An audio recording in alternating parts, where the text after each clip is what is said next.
doing all these stories over the years. What is your story? I get asked that a lot, and it's like the hardest question. Because, I used to, like I said, I used to throw a dart, go wherever the dart hit. I don't know if you've ever watched any of those stories. There's a few online. And then I'd pick somebody at random out of the phone book and tell their story, and that's what I had to do. What is your story? And a lot of times they didn't know, and you would go to friends and family and ask them if they had some sense for what their story might be.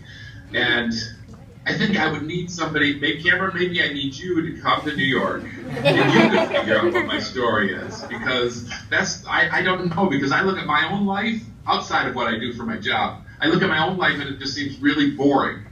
And I think most of us feel that way. But I'm sure there's a story in me somewhere. But Cameron, if you want to come out and interview me, maybe you can be the one to figure out what my story is. Yesterday we watched your older... Any other questions? Sorry, Steve, yesterday we watched one of your older segments where you threw the darts, and it was the woman who said she was boring and didn't have a story. I'm having a hard time hearing, I think. Oh, sorry. Okay, let me ask another student. Who else has a question? Gretchen has a question for you. Okay. Here comes Gretchen. What's your name? Gretchen. Gretchen? My question is, what is your most inspiring story that you've gotten? The most inspiring.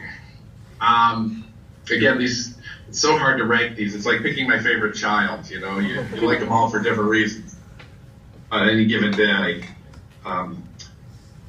There was this, and I don't know if you've seen this one before, there was a kid in Toledo, coincidentally my hometown, who his dad died in war, and he gave a $20 bill that he found in the Cracker Barrel parking lot. Does that ring a bell?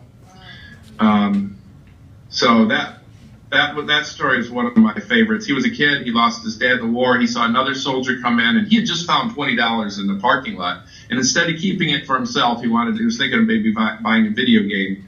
He had his family had a tradition of paying it forward, and he wrapped up the $20 bill in a nice little note, and he gave it to this other soldier who walked in the restaurant.